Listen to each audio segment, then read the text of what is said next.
মামা, মামা গো, ভাগনা ভাগ্নিদের কথা কি তুমি ভুলে গেলে? একটুখানিও মুখ দেখাও না, আজ কয়েকদিন হয়ে গেল। সকালবেলা তুমি একেবারে ল্যাপ মুড়ি দিয়ে শুয়ে থাকো, তুমিও কাঁপো সাথে আমাদেরও কাঁপাও।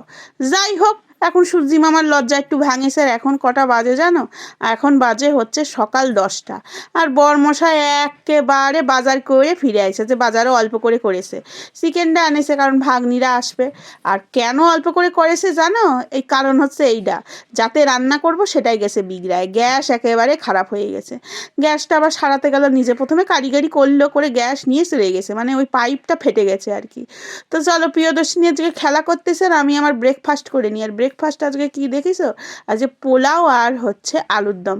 ওই পাশে একটা কাকা শ্বশুরের বাড়িতে কালী পুজো হয়েছিল কালকে, তো সেখান থেকে আমাদেরকে প্রসাদ দিয়েছে সকালবেলা। তো সেটা দিয়েই আমাদের কোনো রকমে দিনটা চলে যাবে, মানে সকালবেলাটা আর কি। যাই হোক, যার কেউ নাই তার কিন্তু উপরালা আছে। ভাগ্নি দেখো বড় হয়ে গেছে, মামির জন্য খাবার, নিজেরা তো খাচ্ছে, আবার মামির জন্য কত কি নিয়ে এসেছে সব। দেখো এবার ছুটিটা বসেছে, দেখো আবার ঠাম্মির জন্যও খাবার এনেছে, দিদুনের জন্য। বাহ, খাও। চলো, ভাগ্নিদেরও একটু একটু করে পোলাও দিয়ে দিই। আর আজ কিন্তু আমি ফুল মুডে আছি, বিকজ আমার ভাগ্নি এসেছে। আজকে একেবারে হুড়হুড় দাবাং করে ব্লগ বানাবো, একেবারে আমার সব রকমের ভাষা মিক্সড করে, বাঙাল ঘটি একেবারে ফাটাফাটি হয়ে আমার মুখ দিয়ে বেরোবে। তাতে তোমরা যে যাই কওগে আমি নাকি কথা শিখতে পারি নাই, কী সব কই। তো যাই হোক, আমি এদিকে কাটা কুটি সব করে ফেলাইছি। এখনও কিন্তু আমার পতিদেবতা বাড়ি আসে নাই, কারণ এখনও গ্যাসটা ঠিকঠাক হয়নি। মাংসটা ভালো করে মেখে রাখি, আজকে কিন্তু পাইকারি রেটে রান্না হবে। একেবারে হুড়হুড় দাওয়াং করে সমস্ত কিছু মাইখে মুইখে ইনস্ট্যান্ট কড়াই বসাবো আর নাড়বো, এতে কিন্তু রান্নাটা তাড়াতাড়ি হবে। ওদিকে বেগুন ভাজাটাও আমি করে ফেলেছি, কারণ এর মধ্যে আমার গ্যাসও ঠিক হয়ে গেছে। আজকে কিন্তু একটা বড় দুর্ঘটনা হতো জানো, গ্যাসের পাইপ ফেটে কি অবস্থা, না জানি আগেও গ্যাস বেরিয়েছে কিনা, হয়তো বেরোয়নি, বেরোলেও এতদিন বাস্ট বুস্ট হয়ে আমি আর এই দেশে থাকতাম না, একেবারে পড়াপাট চলে যেতাম।